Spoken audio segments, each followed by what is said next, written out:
আচ্ছা, আজকে ভিডিওটা আমি একটু অফ রাখলাম, আমার এখানে কারেন্ট নাই, আমি মোবাইল নেটওয়ার্ক দিয়ে কানেক্ট হয়েছি। সমস্যা হলে আমাকে বলবা, তাহলে একটু স্লো যাব। আচ্ছা, গতদিন আমরা আমাদের ইন্ট্রোডাক্টরি ক্লাসটা গতদিন হয়ে গেছে। তো আমরা দেখলাম যে কংক্রিট কি জিনিস, তারপরে কংক্রিটের অ্যাডভান্টেজেস কি, বা কি কারণে রিইনফোর্সমেন্ট।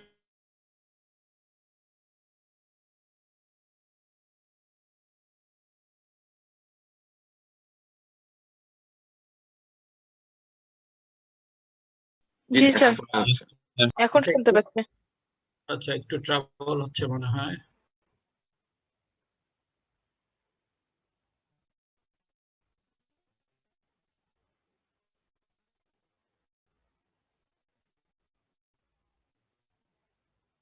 আচ্ছা, গতদিন আমরা শুরু করছিলাম ইন্ট্রোডাক্টরি ক্লাসটা, এবং দেখছিলাম আমাদের কংক্রিট জিনিসটা কি,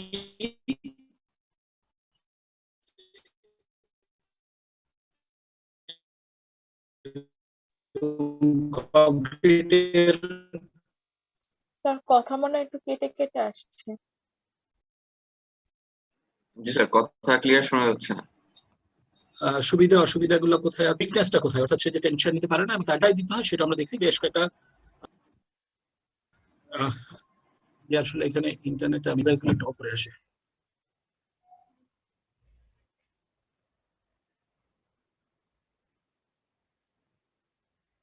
এখানে টেনশন জোন, সেসব জায়গায় রিইনফোর্সমেন্ট দিতে হয়, তাই তো? এটা মনে আমরা দেখছিলাম, এই জিনিসগুলো আমরা বুঝছিলাম। আচ্ছা, এবং কিছু স্ট্রাকচারাল ফর্ম দেখে আমরা শেষ করছিলাম। আচ্ছা, আজকে আমি শুরু করবো হচ্ছে লোড দিয়ে।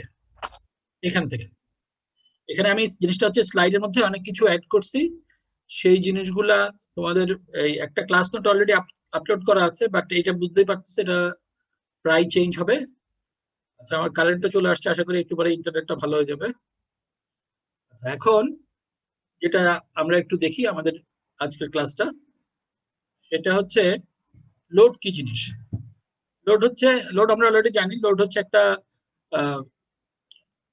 যে জিনিসটা তার নিজের ওজন হতে পারে, বা এডিশনাল এক্সটার্নাল একটা একটা ফোর্স ক্রিয়েট হতে পারে, ফোর্সটাই হচ্ছে লোড। তো আমরা লোডকে জেনারেলি তিনটা ব্রড ক্যাটাগরিতে ভাগ করতে পারি, একটা হচ্ছে ডেড লোড, একটা লাইভ লোড, একটা হচ্ছে এনভায়রনমেন্টাল লোড। আজকে আমাদের আলোচনার বিষয় বেসিক্যালি এই লোড গুলাই হবে। তো প্রথমে আমরা দেখি ডেড লোড জিনিসটা কি। তো ডেড লোড হচ্ছে যেটা স্ট্রাকচারের সাথে কানেক্টেড আছে, অর্থাৎ স্ট্রাকচারের সাথে অ্যাটাচ, যেটা চেঞ্জ হচ্ছে না। যে নিচের কথাটা একটু পড়ি, dead loads are those constant in magnitude are fixed in location throughout the lifetime of structure। অর্থাৎ স্ট্রাকচারের সময়ের সাথে চেঞ্জ হবে না, স্ট্রাকচারের মেইনলি এটা আসলে স্ট্রাকচার নিজের ওজন, স্ট্রাকচারের নিজের ওজন বা যেসব জিনিস স্ট্রাকচারের সাথে পার্মানেন্টলি লেগে আছে তাদেরকে আমরা বলবো ডেড লোড। বিল্ডিং এর জন্য ডেড লোড কারা একটু দেখি। For building self weight of the structural system, এছাড়া আর কি হয়, এবং ফ্লোর ফিনিশ।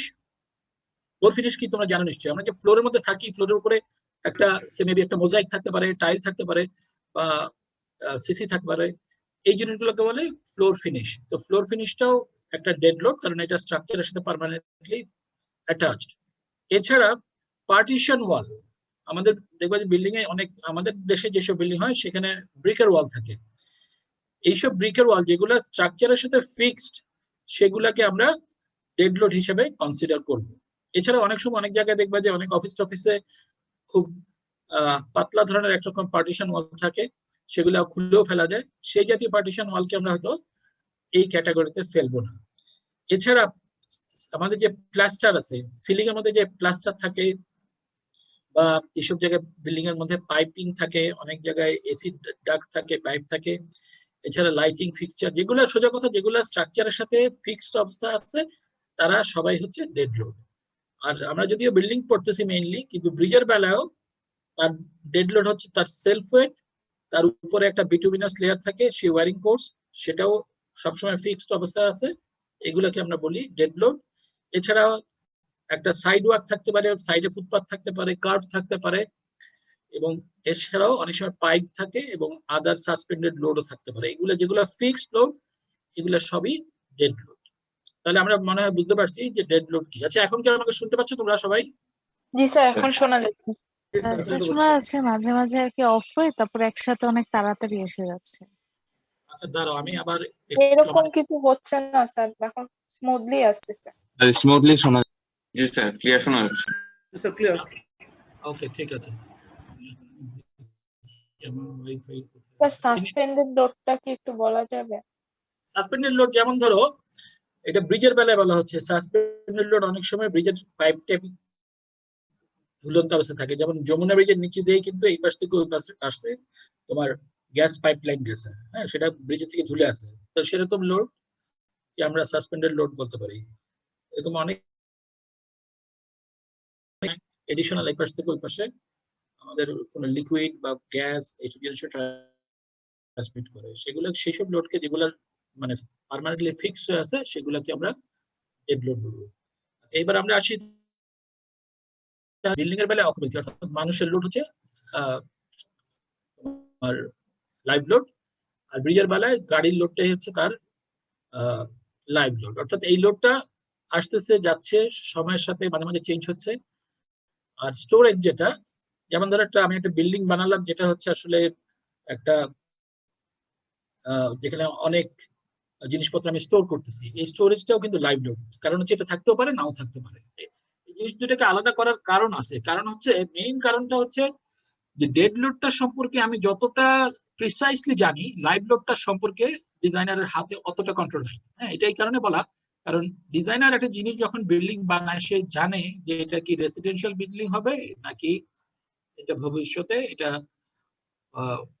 ভবিষ্যৎ মানে কি যে কোনো পারপাসেই আসলে বিল্ডিংটা তৈরি করা হয়, এটা স্কুল বিল্ডিং হবে নাকি রেসিডেন্সিয়াল বিল্ডিং হবে নাকি ম্যানুফ্যাকচারিং প্ল্যান্ট হবে, এটা কিন্তু ডিজাইনারের জানা থাকে।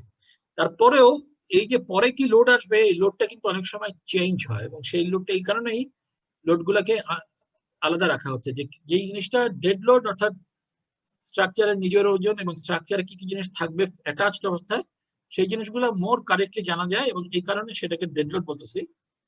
ভবিষ্যতে আমরা দেখবো ডেড লোডের বেলায় আমরা আনসার্টেনিটি কম, সরি হ্যাঁ আনসার্টেনিটি কম এবং লাইভ লোড আনসার্টেনিটি বেশি, এই কারণে আমরা এগুলোকে পরে আলাদাভাবে ট্রিট করবো, সেটা একটু পরে আসি।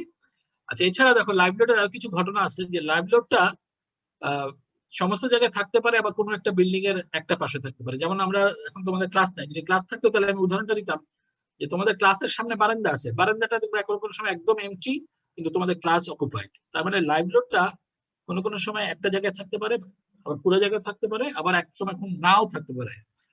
এই জিনিসগুলো আমাদেরকে একটু ডিজাইনের সময় খেয়াল রাখতে হয়। যেটা এর পরের পয়েন্টে লেখা হচ্ছে magnitude and distribution is relatively uncertain, অর্থাৎ যেহেতু এটা লাইভ লোড এবং আসবে যাবে এবং একটা স্ট্রাকচারের জীবন দশায়, স্ট্রাকচারের জীবন কত সেটা একটু বলে নিই। জেনারেলি আমরা যখন বিল্ডিং ডিজাইন করি আমাদের স্ট্রাকচারের বয়স মানে লাইফ স্প্যান ধরা হয় 50 বছর, এটা যদিও 50 বছর ধরা হয় কিন্তু আসলে এটা আরো অনেকদিন টিকবে, বাট এই 50 ইয়ার্স ধরা হয় লোড ক্যালকুলেশনের স্ট্যাটিস্টিক্যাল ব্যাপার আছে সেটার জন্য। তো কিন্তু লাইভ লোডের বেলায় এই জিনিসগুলো চেঞ্জ হতেই পারে, হ্যাঁ, এই যেটা এর মধ্যে আনসার্টেনিটি আছে, এটা প্রথমে আমরা বুঝে নিই। এখন এই লোডটা আমরা পাবো কোথা থেকে? এখন আমি একটা বিল্ডিং বানাতে চাই, বিশেষ করে লাইভ লোডের ব্যাপারটা যদি বলি, এখন আমাদের দেশে রেসিডেন্সিয়াল বিল্ডিং এ কি পরিমাণ লোড আসতে পারে, নিজে একটা সার্ভে করি যে আমি বিভিন্ন রেসিডেন্সিয়াল বিল্ডিং এ গেলাম এবং গিয়ে দেখলাম যে ওখানে কি কি লোড আছে, কি কি লোড থাকতে পারে, যে অকুপেন্সি একটা বিল্ডিং এ কত পরিমাণ লোক থাকে বা তাদের কি পরিমাণ ফার্নিচার আছে, এগুলো যদি আমি সব ওজন মেপে ফেলতে পারি এবং অনেক মানে লার্জ একটা ডেটা, কিন্তু এখন আমাদের কিছু কোড আছে, কোড বলতে যেটা বোঝায়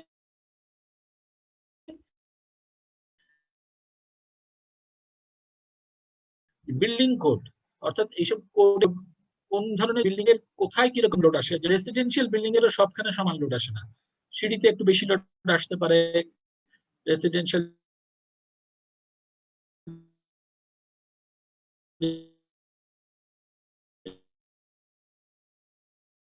মানুষ থাকে সেখানে কম লোড আসে, কোডটাই বা কি সেটা আমরা একটু দেখবো।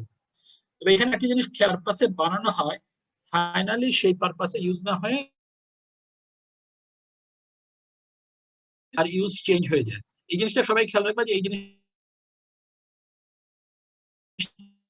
আমি ডিজাইন করলাম, কিন্তু কয়েকদিন পরে সেটা একটা স্টোরেজের কাজে ব্যবহার করা শুরু হলো, এবং এমনই ব্যবহার করা শুরু হলো সেখানে হয়তো হিউজ স্টোরেজ হয়। এই জিনিস ক্ষেত্রে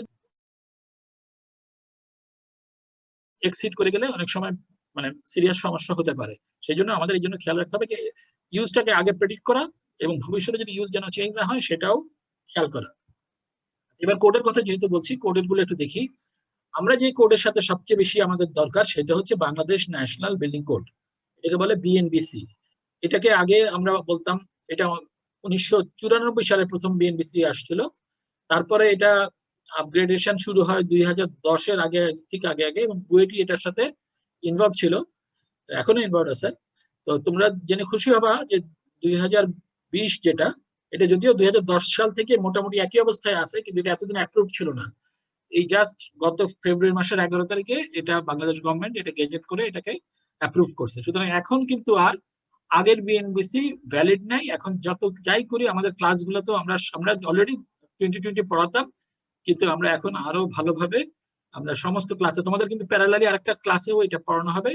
সুতরাং এটা খেয়াল রাখবা যে আমরা এখন বিএনবিসি বলতে আমরা বুঝবো বিএনবিসি 2020, যদিও এটা আসলে মূলত অনেকে দেখবা 2015, 2017, 2010 অনেক কিছু বলতে পারে, বাট এখন অফিসিয়াল নাম হয়ে গেছে এটার 2020।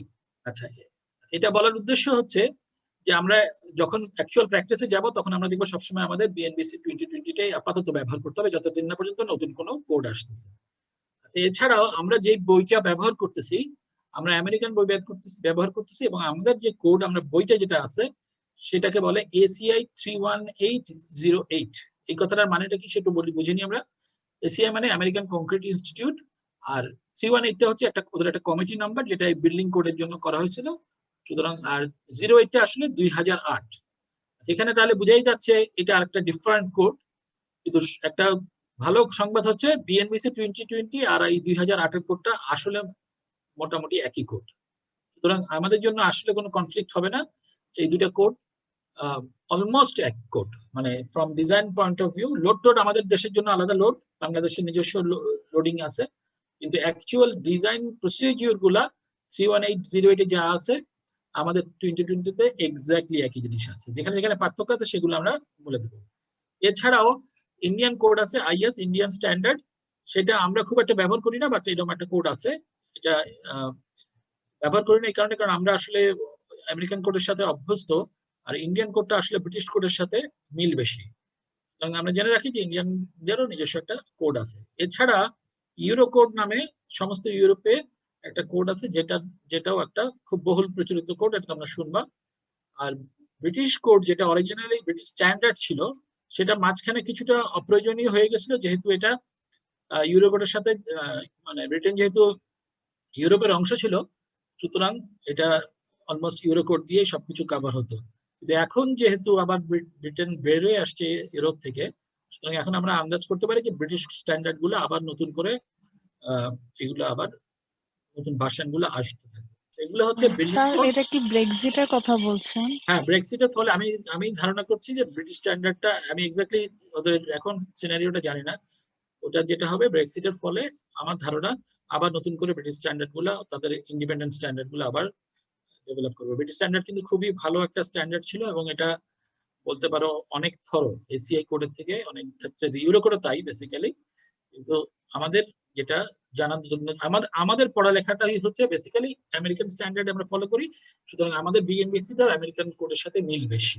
হ্যাঁ, কিন্তু এটা খেয়াল রেখে ভবিষ্যতে কোনো কোনো জায়গায় কোনো কোনো প্রজেক্টে দেখবা যে ব্রিটিশ স্ট্যান্ডার্ডকে বা ইউরোপিয়ান কোডকে রেফার করতেছে, ওটা আমরা ভবিষ্যতের জন্য রেখে দিলাম। এছাড়া একটু সাউন্ডটা সবাই অফ রাখো।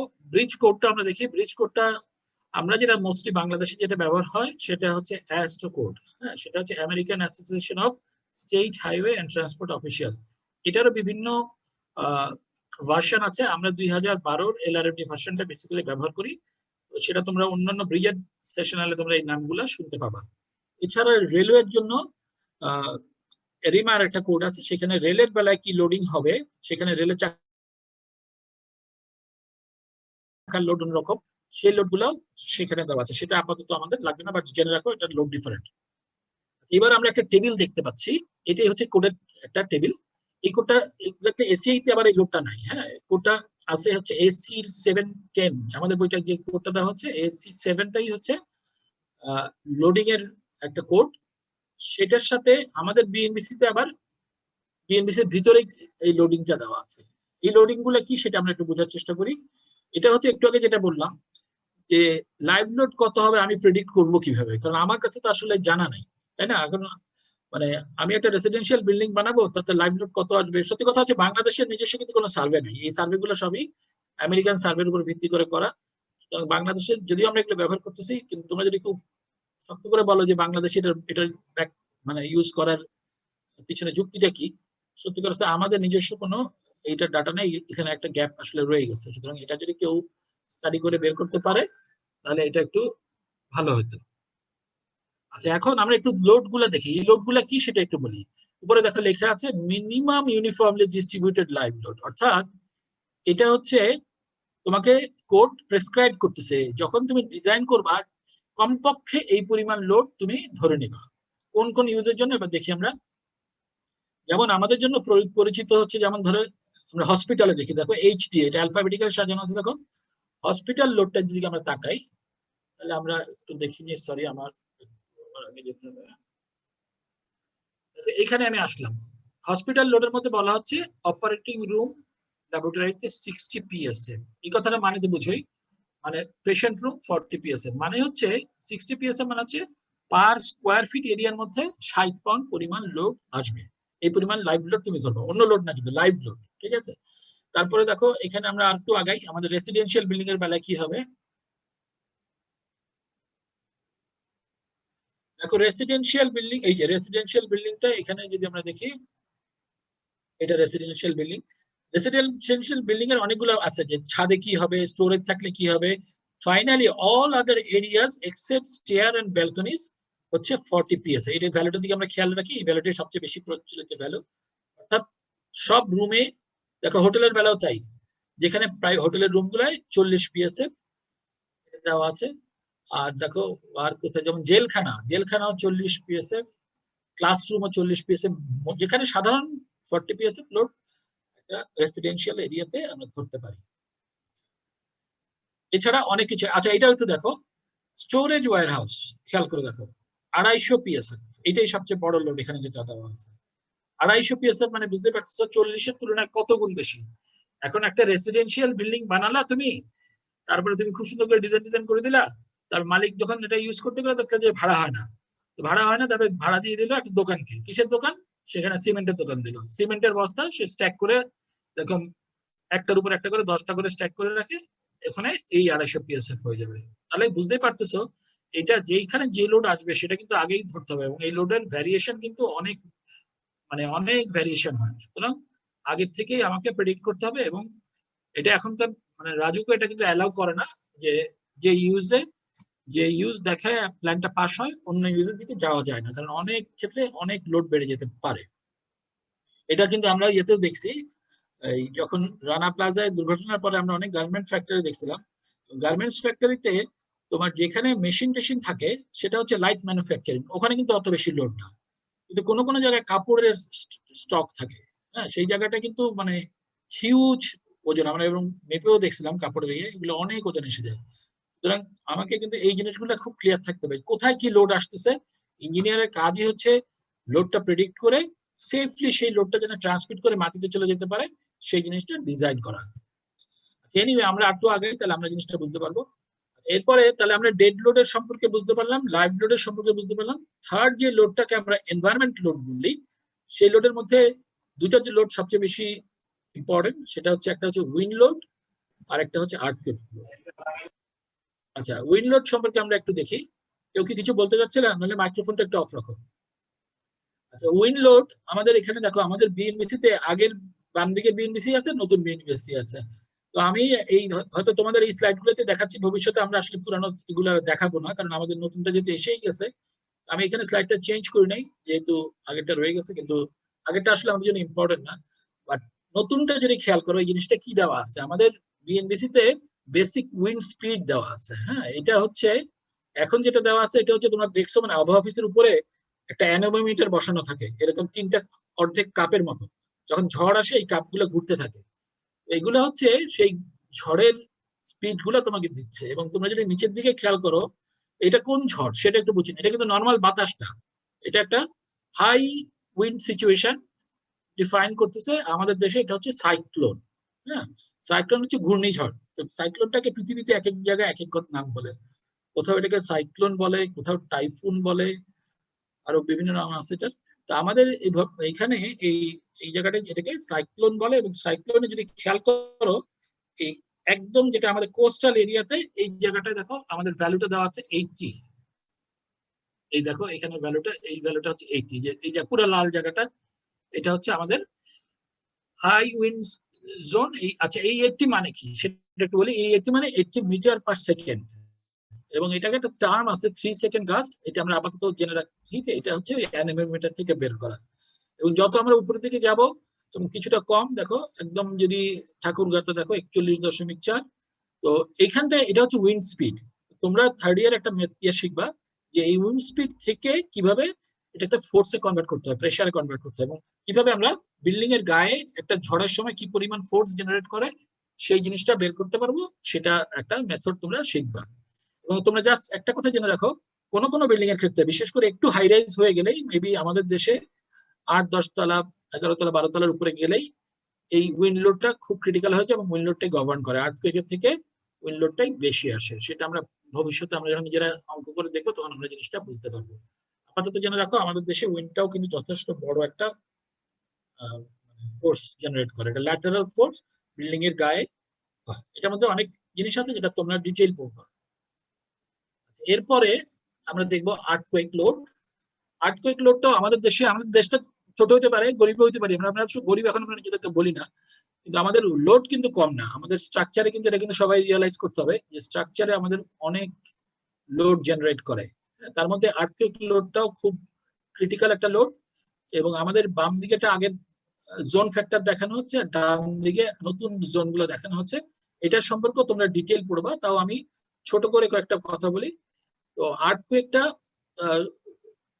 হয় তোমরা জানো, আর্থকুয়েক হলে একটা শেকিং হয় এবং এই শেকিং এর ফলে বিল্ডিং নড়ে চড়ে ওঠে, তাই তো? এবং বিল্ডিং নড়ে উঠলে এটা একটা ইনার্শিয়া ফোর্স, অর্থাৎ যেখানে যেখানে মাস আছে সেখানে সেখানে ফোর্স ক্রিয়েট হয়।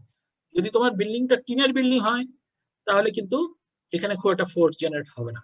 হ্যাঁ, কিন্তু যদি বিল্ডিংটা কংক্রিটের বিল্ডিং হয় বা যেখানে ফ্লোর, বিশেষ করে কংক্রিটের বিল্ডিং এর ফ্লোরটা হচ্ছে তার বেশি মাস। হ্যাঁ, এবং এই কারণে যেখানে মাটিতে যে অ্যাক্সেলারেশন জেনারেট করে ভূমিকম্পের ফলে সেটা স্ট্রাকচারও ট্রান্সমিট করে, এবং স্ট্রাকচারের বিভিন্ন জায়গায় যেখানে যেখানে মাস আছে সেখানেই একটা ল্যাটারাল ফোর্স ডেভেলপ করে। ইনফ্যাক্ট একটা ভার্টিক্যাল ফোর্সও হয়, সেটাও তো ইম্পর্টেন্ট না, ল্যাটারাল ফোর্সটাই মোর ইম্পর্টেন্ট। এবং এই ল্যাটারাল ফোর্সটা মাটি থেকে যেমন জেনারেট করে, আবার সেফলি এটাকে বিভিন্ন মেম্বারের মধ্যে দিয়ে স্ল্যাবের থেকে বিমে, বিমের থেকে কলামে, কলাম থেকে ফাউন্ডেশন করে আবার মাটিতে সেফলি পৌঁছে দিতে হয়। বাংলাদেশের জন্য কেন সিসমিকটা ইম্পর্টেন্ট সেটা জাস্ট কয়েকটা কথা বলি। সেটা হচ্ছে বাংলাদেশের উপরে যদি আমরা এটা যদি বাংলাদেশ বলি, এইসব জায়গায় আমাদের হিমালয় পর্বতটা চলে গেছে, তাই না? এই কারণে এই হিমালয়টা আসলে একটা আমাদের এই ভারত মহাদেশটা আস্তে আস্তে উপর দিকে যাচ্ছে। হ্যাঁ, এবং তোমরা হয়তো এখানে প্লেট টেকটনিক্স এর কথা বলতে পারি, বা আমরা আসলে 317 এই কথাটা অনেক ডিটেইল বলি, এখানে আমরা অত ডিটেইল বলতে পারবো না। এখানে যেটা বলবো সেটা হচ্ছে এই লাইন বরাবর ফল্ট লাইন আছে, শুধু এইদিকে না, আমাদের এই বার্মার এইদিকেও আসলে ফল্ট লাইন আছে, এবং এখানে মুভমেন্ট আছে। এই মুভমেন্ট গুলো হঠাৎ করে রিলিজ হয়ে অনেক এনার্জি রিলিজ হয়।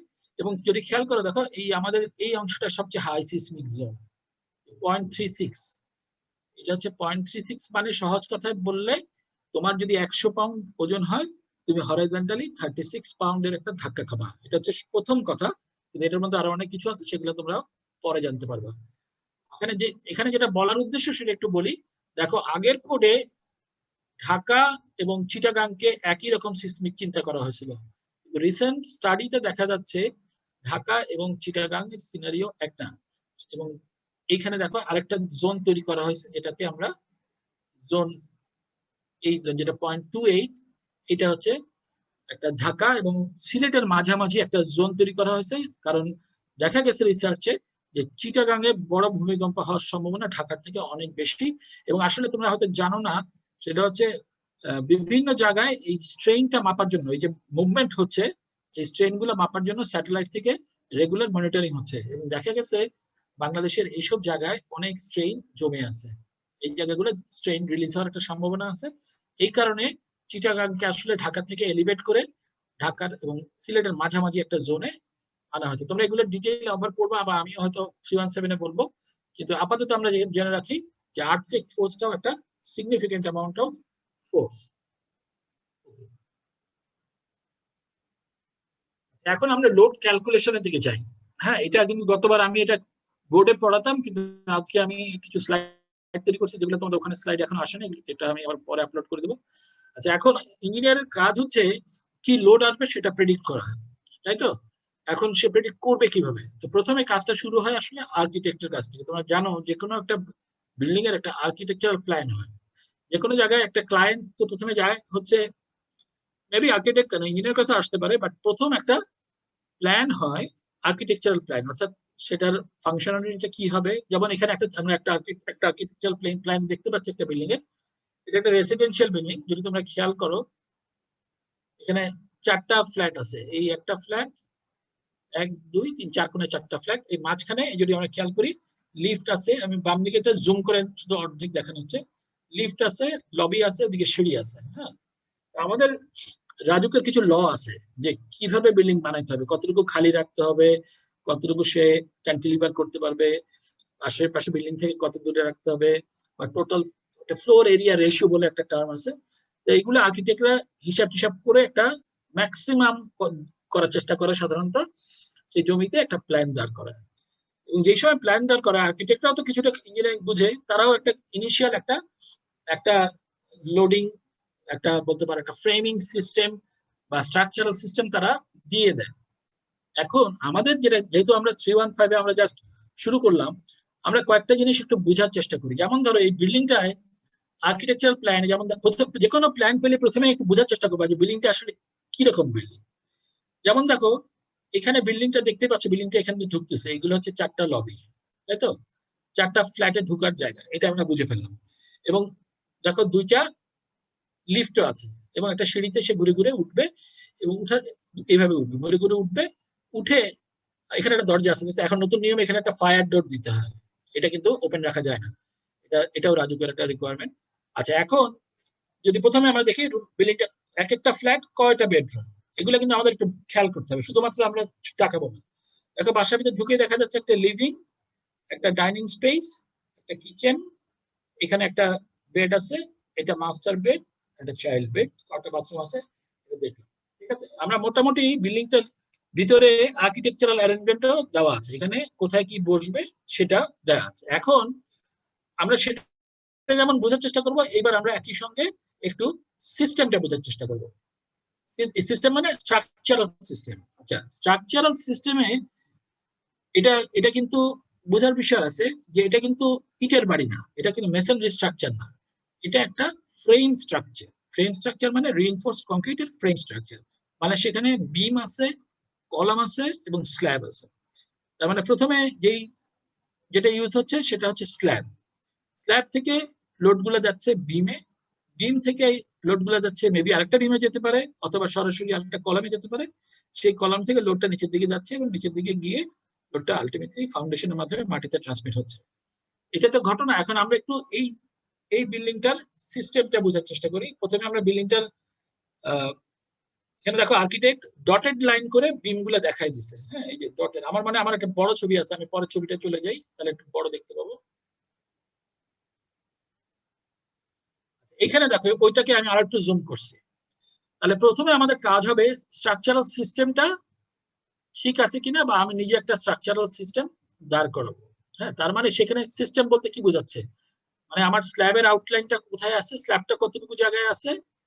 এবার কিন্তু আমি আর্কিটেক্ট থেকে একটু আলাদা হয়ে যাচ্ছি, আমি এখন বিল্ডিংটা কিভাবে বানানো হবে, কতটুকু তার স্ট্রাকচার, কতটুকু তার, তখন আমার কিন্তু আর এই খাওয়ার টেবিল কোথায়, ডাইনিং কোথায়, এই জিনিসটা আমার এখন আপাতত দরকার নেই। এখন আমি চিন্তা করব বিম কলাম দিয়ে আমি কিভাবে এটাকে সাপোর্ট করব এই স্ল্যাব সিস্টেমটাকে।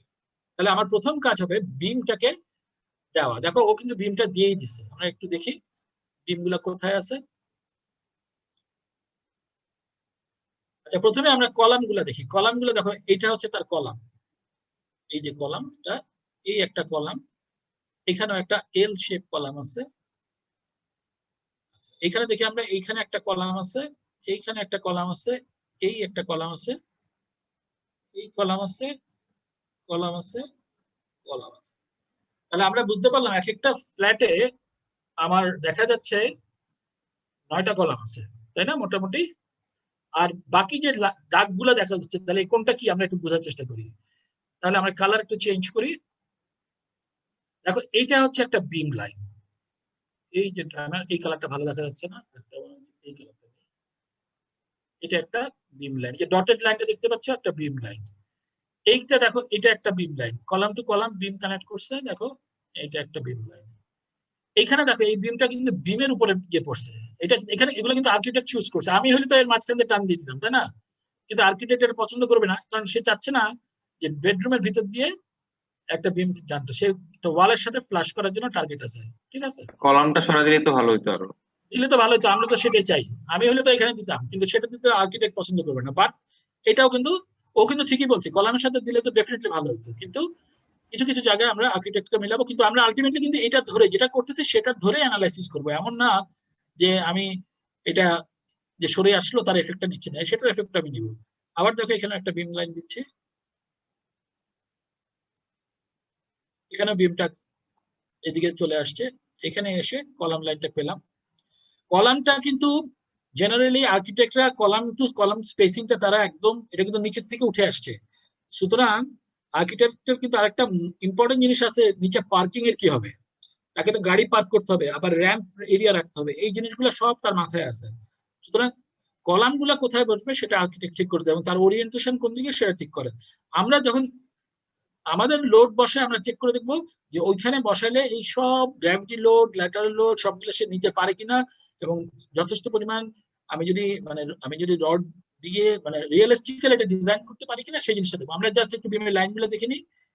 দেখো সে কিন্তু এই বিমগুলো দিচ্ছে, এবং যদি এই বিমটা দিয়ে আমি স্যাটিসফাইড না হইতাম তাহলে কিন্তু আমি আর্কিটেক্টকে ফোন করে আমরা চেঞ্জ করার চেষ্টা করতাম। এটা কিন্তু মনে রাখবা, আর্কিটেক্ট দেওয়া মানে এটাই যে final, that is not the case. Actually আমাকে আমার মতো এটাকে মডেল করে দেখতে হবে, আমাকে এটাকে পাস করাইতে হবে, সেই জিনিসটাই কিন্তু আমরা এই কোর্সে শিখতে যাচ্ছি।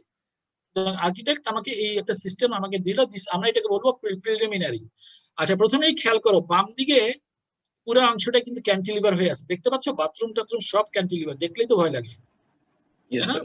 হ্যাঁ দেখছো, ওরও কিন্তু ভয় লাগছে, আমারও তো ভয় লাগতেছে। এনিওয়ে এটা নতুন, এটা আসলে কিভাবে আসছে সেটাও বলি। রাজুকের লতে সে আসলে কিছু ক্যান্টিলিভার বানাইতে পারে, কিছু কিছু, তার মানে আজকালকার দিনে আর্কিটেক্টরা এইটার বেনিফিট নেওয়ার জন্য জিনিসটা ঝুলাই দেয়, কিন্তু আসলে কিন্তু from structure point of view cantilever definitely একটু ভিতরে থাকলেই, ও যেটা একটু আগে যে কারণে বললো, আমি হইলে কলামটা এখানে দিতে চেষ্টা করতাম, তাহলে কিন্তু আর সে বিল্ডিংটা এই ফার অনুযায়ী বানাইতে পারতো না। এই এক্সট্রা ঝুলানোর একটা কোড, এই সরি আমাদের রাজুকের লতে কিছু অ্যালাউ করে, সেইটার বেনিফিটটা তারা নেওয়ার জন্য এই অংশটা ঝুলাই দিচ্ছে। স্পেস এখন বাড়ানোর জন্য, হ্যাঁ স্পেসটা বাড়ানোর জন্য নাকি স্যার? হ্যাঁ, রাজুক এটা অ্যালাউ করে যে তুমি কলামটাকে তুমি পাশের বিল্ডিং এর খুব কাছে যেতে পারবে না, কিন্তু ক্যান্টিলিভার হিসেবে একটা সার্টেন অ্যামাউন্ট সে অ্যালাউ করে। ঠিক যতটুকু অ্যালাউ করে আর্কিটেক্টরা একদম তার পুরাটা তারা ইউজ করার চেষ্টা করে। এই কারণে দেখবা যে আজকাল নতুন বিল্ডিং এ একটা বড় অংশ ক্যান্টিলিভার থাকবেই, কারণ এই অংশগুলা তারা ইউজ করে। এর ভিতরের দিকে সামান্য একটু ক্যান্টিলিভার আছে, এখানে মেইন টয়লেটে এখানে একটু সামান্য ক্যান্টিলিভার আছে, বাট এটা খুব সিগনিফিকেন্ট, বাট এইটা ক্যান্টিলিভার অনেক আছে।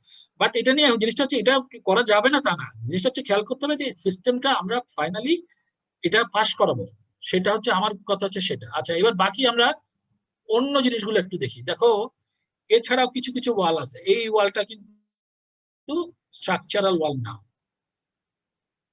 এটা একটা বাথরুমের ওয়াল, এইটাও দেখো বাথরুমের ওয়াল, অথবা এখানেও এই জায়গাটা দেখো আরেকটা ওয়াল আছে, এই সলিড যে লাইন দিচ্ছে এখানে একটা ওয়াল আছে, এই যে দেখো রান্নাঘরের ওয়াল আছে, এইগুলা হচ্ছে নন স্ট্রাকচারাল ওয়াল বাট ব্রিকের ওয়াল, ঠিক আছে। এবং এই বিল্ডিংটা যদি খেয়াল করে দেখো, আমি দেখেই বুঝতে পারছি সবগুলো ওয়াল সে 5 ইঞ্চি দিছে, ঠিক আছে। তো আগেকার দিনে আমরা জেনারেলি বাইরের দিকের ওয়াল গুলোকে 10 ইঞ্চি দিয়ে ভিতরের দিকে 5 ইঞ্চি দিতাম, কিন্তু আজকাল সবখানে আসলে 5 ইঞ্চি ওয়াল দিচ্ছে। এটারও আসলে কোথাও হার্ড অ্যান্ড ফাস্ট নিয়ম নাই যে দিতেই হবে। তাহলে প্রথমেই খেয়াল করো অনেক পার্টিশন ওয়াল আছে, তাহলে এই পার্টিশন ওয়ালের লোডটা যাচ্ছে কোথায়? এই তো ফার্স্ট আমার তো কেমন জানি লাগতেছে, এই পার্টিশন একটা তো অনেক লোড স্ল্যাবে। যাচ্ছে কোথায়? স্ল্যাব না, অনেক লোড কিন্তু সেটা আমরা দেখবো। তাহলে এটা তার মানে এখানে পার্টিশন ওয়ালের লোডটা স্ল্যাবে যাচ্ছে। তাহলে এটা কি ডেড লোড না লাইভ লোড? প্রথমে আমরা ডেড লোড। Dead load.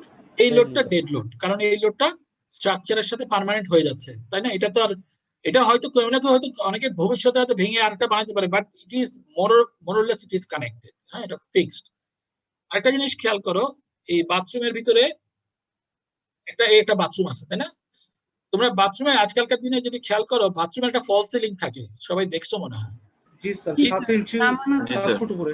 হ্যাঁ, বাথরুমের এমনি সাধারণত একটা বিল্ডিং এর ফ্লোর টু ফ্লোর হাইট থাকে 10 ফিট রেসিডেন্সিয়াল বিল্ডিং এ, কিন্তু বাথরুমে গিয়ে এটা 7 ফিট হয়ে যায়। উপরে একটা 3 ফিটের একটা বক্স থাকে। এই বক্সটা করে কেন বুঝতেই পারছো? এই পাইপ গুলো নামানোর জন্য। দেখো এখানে যেমন কমোডটা এখানে, সেই কমোডের পাইপটা তাহলে কোন দিক দিয়ে যাবে?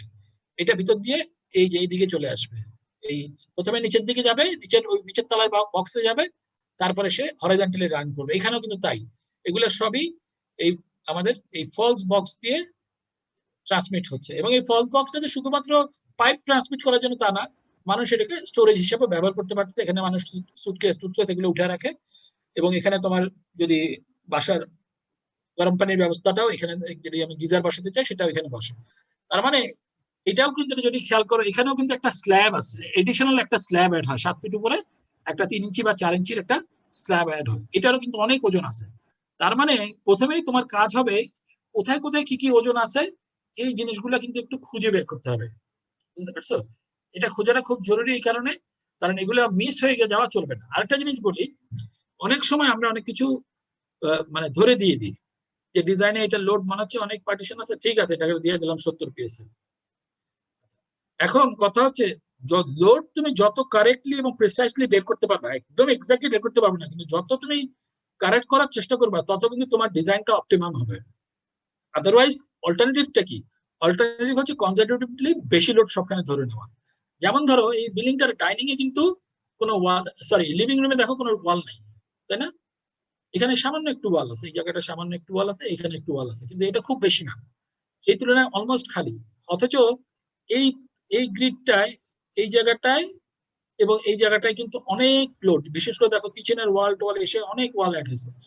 আমি যদি মোর কারেক্টলি করতে চাই, যেখানে যা যা লোড আসতেছে সেখানে লোডটাকে আমি প্রিসাইসলি বের করার চেষ্টা করব, ঠিক আছে? কিন্তু অনেক সময় আমরা এটা করি না, অনেক সময় আমরা না করে একটু কনজারভেটিভলি ধরে দিই। কারণ অনেক সময় হয় কি যে মানে একটা বিল্ডিং ডিজাইন করতে কিন্তু মানুষ সময় বাঁচানোর চেষ্টা করে, কারণ আলটিমেটলি কথা হচ্ছে আমি কি রড দিব বা ফাইনাল আউটপুটটা কি। একটু কনজারভেটিভ থাকলে অনেক সময় দেখা যায় যে এটা খুব বেশি ওভার ডিজাইন হয় না। তো জেনারেল রুল হচ্ছে যত তুমি মোর কারেক্টলি করবা তত আসলে ডিজাইনটা অপটিমাম হবে। এটা আমরা আপাতত বললাম। আচ্ছা, এখন আমরা তাহলে সিস্টেমটা বুঝছি। এবার লোডটা আগেই বোঝানো উচিত ছিল। আচ্ছা, তার মানে এই বিম গুলা থেকে লোড গুলা, প্রথমে স্ল্যাব গুলা চিন্তা করি, স্ল্যাব গুলা বেন্ড করতেছে। স্ল্যাবের বেন্ডিংটা কেমন হবে? বিম যেমন একদিকে বেন্ড করে, স্ল্যাবটা দুদিকে বেন্ড করে, দুদিকে লোড চলে যাবে, এবং লোড গুলা বিম থেকে বিমে যাবে, বা সরাসরি আরেকটা কলামে যেতে পারে, কলাম থেকে নিচের দিকে চলে যাবে। ঠিক আছে? তাহলে প্রিসাইসলি লোডটা আমরা এস্টিমেট করার চেষ্টা করব। আচ্ছা, এখন লোডটা আমরা কি, হ্যাঁ বলো। স্যার স্ল্যাবটা তো ওয়ান ওয়ে স্ল্যাবও হতে পারে। তুমি এত কিছু জানলা কিভাবে? ও যে তুমি যেটা বলছো তুমি তো একদম, মানে তুমি যেটা বলছো একদম 100% কারেক্ট। লোডটা একদিকেও যেতে পারে, দুদিকে যেতে পারে। হ্যাঁ, সেটা তো জেনারেল কেসে ধরে নি দুদিকে যাচ্ছে, কারণ এটা তো একটা স্ল্যাব, এটা তো দুদিকে বেন্ড করতে পারে। কিন্তু depending on support condition and depending on aspect ratio, এটা ও যেটা বললো ওয়ান ওয়ে হতে পারে। আমরা একটু পরে হয়তো ছবিতে বুঝতে পারবো যেটা। আচ্ছা আমার একটা কোশ্চেন ছিল বলো। স্যার, এই যে কনজারভেটিভ ডিজাইনের কথা যে বললেন যে আমি সবকিছু বিবেচনা করে একটু ওভার মানে কিছুটা ওভার ডিজাইন পেতাম, খুব বেশি না হইলেও। তো এটার জন্য কি স্যার আসলে ইঞ্জিনিয়ার দরকার আছে? একজন সাধারণ মানুষও তো এটা নরমালি না, সাধারণ মানুষ পারবে না। সাধারণ তুমি যেটা বলছো সেটা তো সাধারণ মানুষ তো আর মানে এখানে 40 পিএসএফ লোড হবে না 100 পিএসএফ হবে সেটা না। তুমি যেটা বলছো সেটা আমি বুঝতে পারছি কি বলতে চাচ্ছো। ইঞ্জিনিয়াররা যখন ডিজাইন করে সেখানেও একটা সেফটি মার্জিন আছে, যেটা আমরা আমাদের এখানে একটা মূল বিষয়, যে সবকিছুর মধ্যে আনসার্টেনিটি থাকে।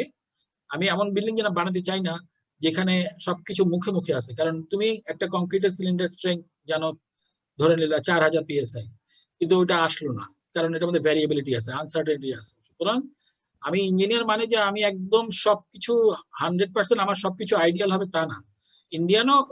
ইঞ্জিনিয়ারও কিন্তু এস্টিমেট করবে তার রিস্কটা কতটুকু আছে, তার আনসার্টেনিটি কতটুকু আছে, এইটার উপরে ভিত্তি করে আমি করবো। ইট ইজ ডেফিনেটলি আর ইঞ্জিনিয়ারিং। হ্যাঁ, কিন্তু কোনো কোনো সময় আমি যেটা একটু আগে যেটা বললাম যে লোডের বেলায় লোড এস্টিমেশনের সময় যে আমি একদম প্রিসাইসলি করতেছি তা না। কোনো কোনো সময় আমি, তোমরা নিজেরা ডিজাইন মানে ডিজাইন দিকে গেলে দেখবা যে আলটিমেটলি এটা সামান্য এদিক সেদিক একটু হইতে পারে, বাট ইট ডাজন্ট মানে এটা কিন্তু এটার ও যেটা বলতে চাচ্ছে আমি কিন্তু এটাকে মানে ডেফিনেটলি এটা বলতে চাচ্ছি না যে এটা একটা লেম্যানের ডিজাইন হচ্ছে। লেম্যানের ডিজাইন না, তুমি তুমি তোমার মার্জিনটা তুমি তুমি বুঝতে পারবে তুমি কতটুকু ওভার এস্টিমেট করছো। এমন না যে পুরোটাই মানে ইচ্ছা মতো হলো, তা না। সবসময় আমি আমার মতো করে ডিজাইন করব, বাট কোথায় আমি কতটুকু বেশি করতেছি সেটাও যেন একটা আন্দাজ থাকে। সেটাও কিন্তু আমরা অঙ্ক করতে করতে বুঝে ফেলবো যে আমি কোথায় কোথায় জিনিসটাকে সিম্পলিফাই করার জন্য কতটুকু কনজারভেটিভ সাইডে যাচ্ছি, সেটারও একটা মার্জিন আছে, সেটা আমরা বুঝবো। এটার সাথে সাধারণ মানুষের ডিজাইনের কোনো সম্পর্ক নেই। সাধারণ মানুষ ইঞ্জিনিয়ারিং করতে পারবে না। কংক্রিট কিন্তু 3-4টা মেটেরিয়াল মিশালেই কংক্রিট হবে, কিন্তু সেটা কিন্তু ইঞ্জিনিয়ার কংক্রিট হবে না। সেদিকে সেটা কিন্তু আমি মানে ডেফিনেটলি আমি সেটাকে যুক্তিসঙ্গত বা সেটাকে জাস্টিফাই করার চেষ্টা করতেছি না। এটা কমপ্লিটলি একটা ইঞ্জিনিয়ারিং জিনিস।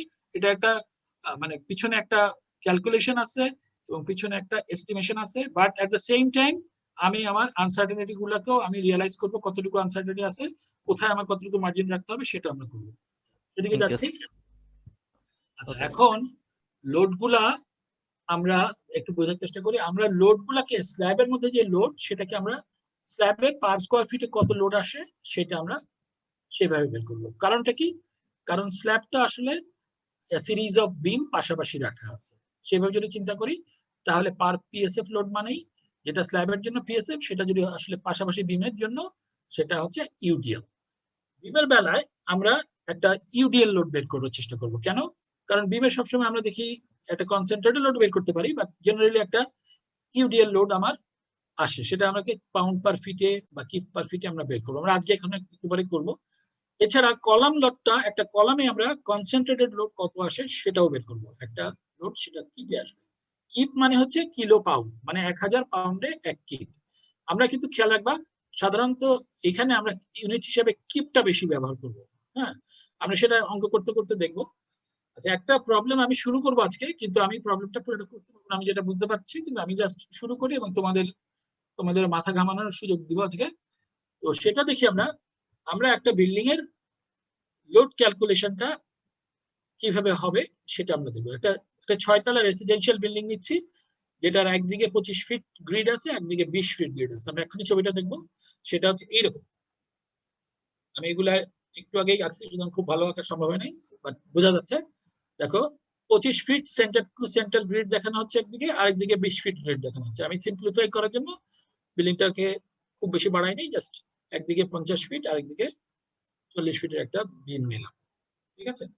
আচ্ছা, এখন প্রিলিমিনারি ডাইমেনশন কিছু ধরে নিচ্ছি। এগুলোর কিছু থাম্ব রুল আছে, আমরা পরে যখন স্ল্যাব ডিজাইন করবো তখন আমরা বুঝতে পারবো। এখানে স্ল্যাব থিকনেস আমরা প্রিলিমিনারি পেলাম 6.5 ইঞ্চি। কিভাবে পেলাম এটা আমরা ভবিষ্যতে শিখবো, এখন আমরা জানি। বিমের সাইজও পেলাম একটা, ধরলাম 12/24। প্রথম ডাইমেনশনটা হচ্ছে উইডথ, পরের ডাইমেনশনটা ডেপথ।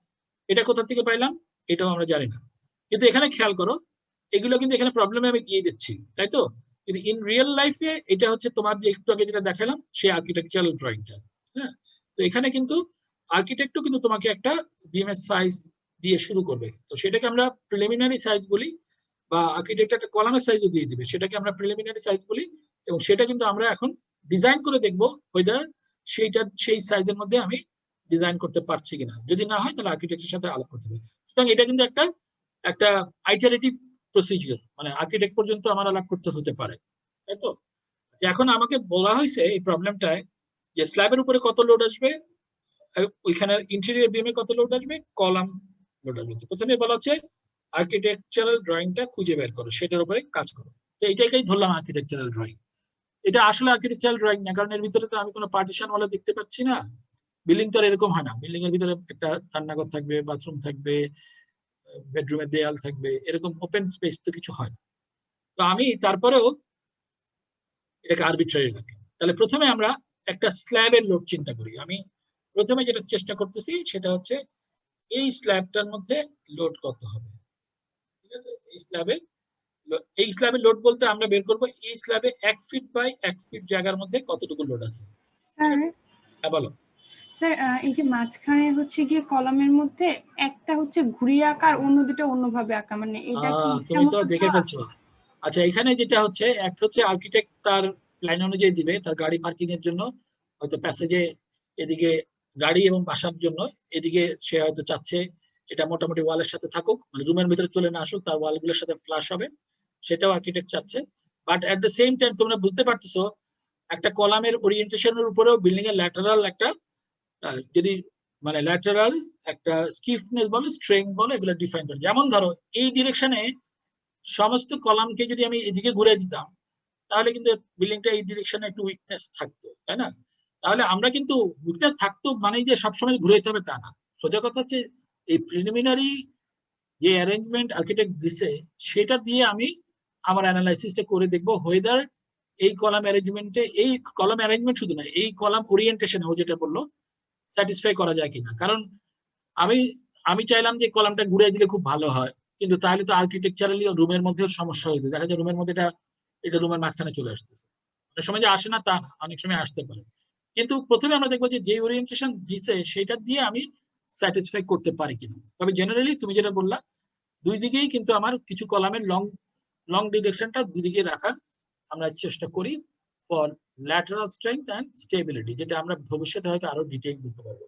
তো এটাও ডেফিনেটলি একটা ইঞ্জিনিয়ারিং ডিসিশন কোন দিকে দিব, আর্কিটেকচারাল ডিসিশনের সাথে engineering decision plus at the same time এটা এই ওরিয়েন্টেশনে আমাকে ডিজাইনটা কমপ্লিট করে দেখতে হবে ঠিক আছে কিনা।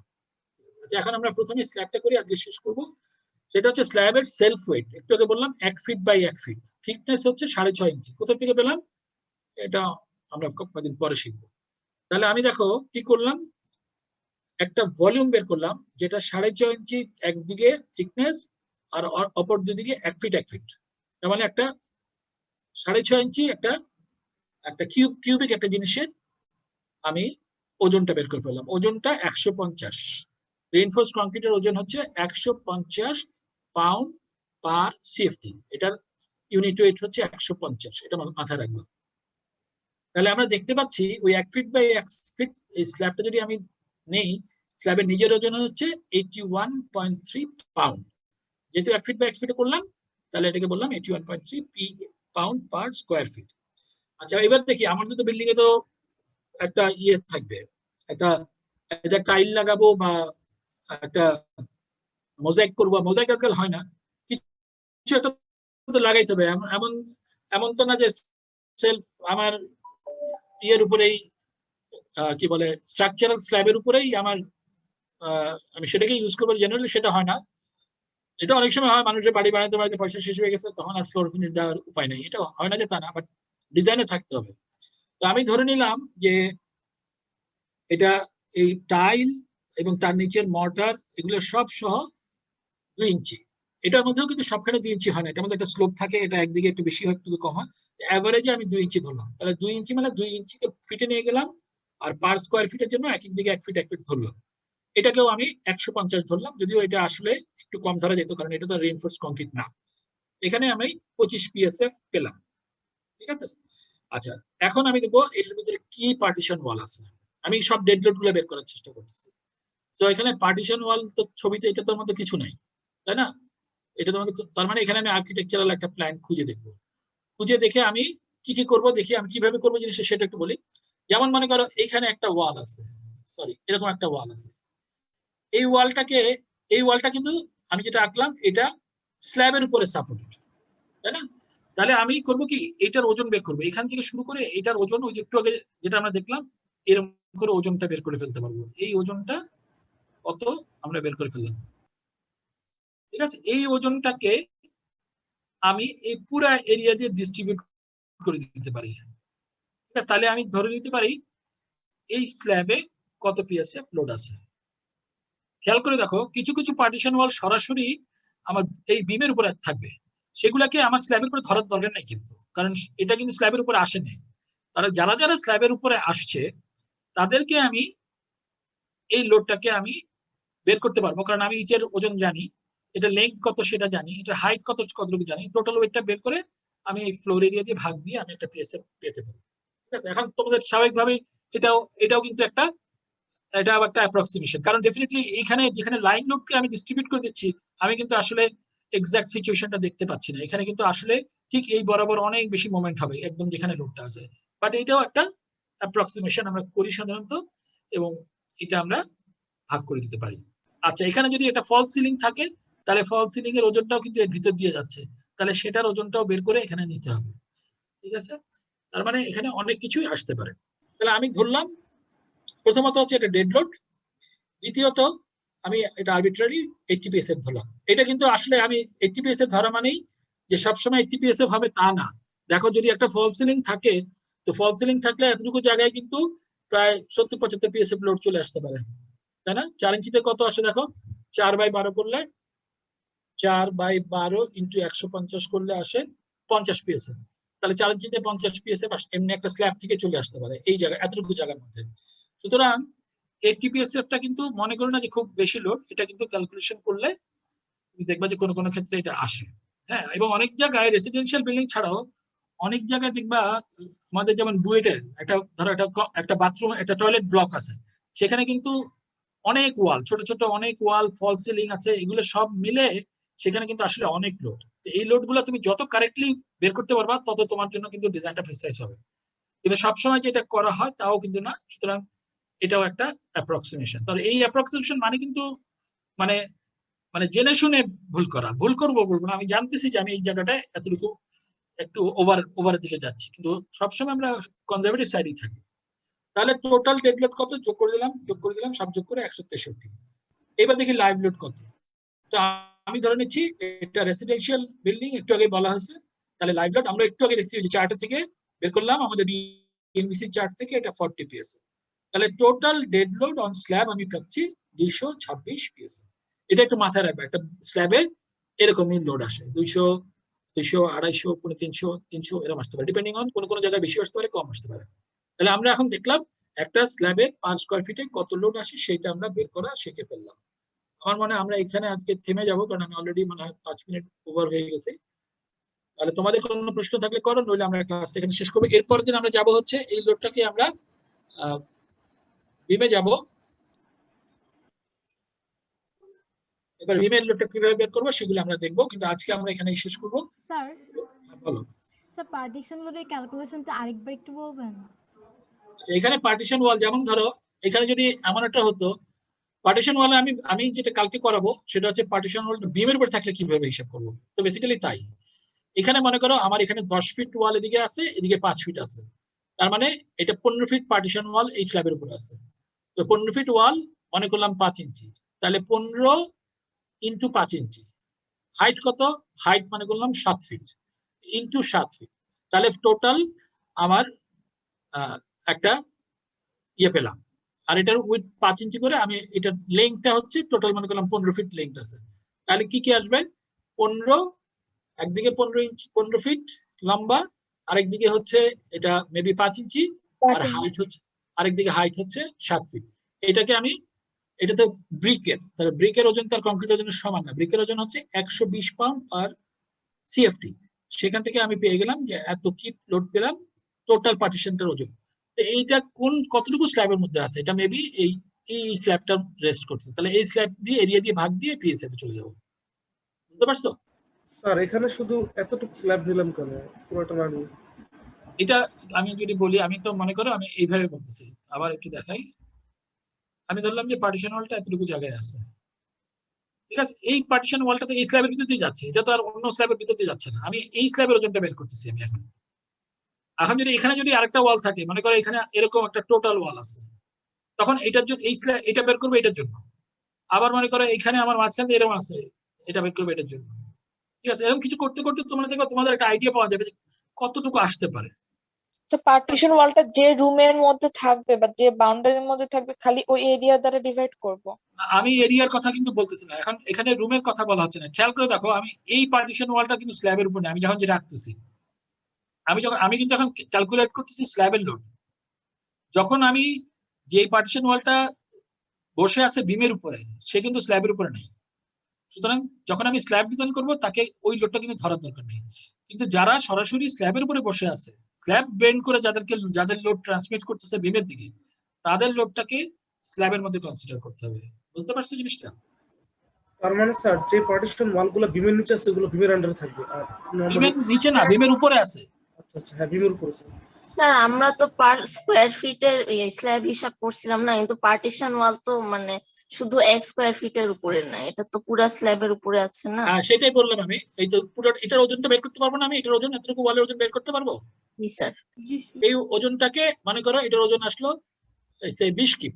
এই 20 কিপকে আমি ভাগ দিব এই এরিয়া দিয়ে, যে এরিয়ার উপরে সে বসে আছে, স্ট্রাকচারাল এরিয়া, এখানে কিন্তু রুম না। এই স্ল্যাবের উপরে বসে আছে, এই স্ল্যাবটা হচ্ছে এতটুকু একটা স্ল্যাব, এই স্ল্যাবের উপরে বসে আছে, এই স্ল্যাবকে আমি ভাগ দিলেই এই পিএসএফটা পাবো। বুঝতে পারছো জিনিসটা? জি স্যার। জি স্যার, থ্যাংক ইউ। আচ্ছা এখানে একটু বলে রাখি, ওরা তোমার মানে পয়েন্টটা খুব ইম্পর্টেন্ট। সেটা হচ্ছে সবসময় যে এভাবে ডিস্ট্রিবিউট করবো তা কিন্তু না। কোনো সময়, যেমন ধরো আমার একটা বিল্ডিং আছে যেখানে এখানে আমার মনে করো একটা খুব হেভি একটা মেশিন বসবে, ঠিক আছে, খুবই হেভি, এমন হেভি যেটা মনে করো এখানে সিটি স্ক্যান মেশিন বসবে, এটা হসপিটালে সিটি স্ক্যান মেশিন, এটা অনেক ওজন। এখন সেটাকে যদি তুমি ডিস্ট্রিবিউট করে দাও সেটা কিন্তু ঠিক হবে না, তখন কিন্তু এটাকে একটা কনসেন্ট্রেটেড লোড হিসেবেই স্ল্যাবের মধ্যে দেওয়ার কথা। এখন আমরা আসলে যেটা দেখতে পাচ্ছি, এগুলো সবাইকে আমি স্ল্যাব গুলোতে আমরা লোডটাকে ইউনিফর্মে চিন্তা করছি, কিন্তু সবসময় এই জিনিসটা কিন্তু ঠিক হবে না।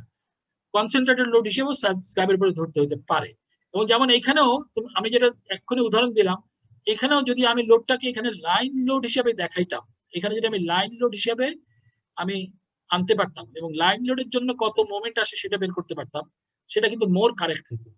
তার মানে কোনো সময় যেটা আমি করবো না তা না, আমি স্ল্যাবের উপরেও কিন্তু একটা লাইন লোড হিসেবেও ধরে আমি মোমেন্ট বের করতে পারি। কিন্তু আমি এখন যেটা করতে চেষ্টা করছি সেটা হচ্ছে স্ল্যাবের উপরে ইউনিফর্মলি ধরে জিনিসটা চিন্তা করে লোডটা ইউনিফর্মলি ধরলে এটা মোটামুটি অ্যাভারেজিং করে দিচ্ছি।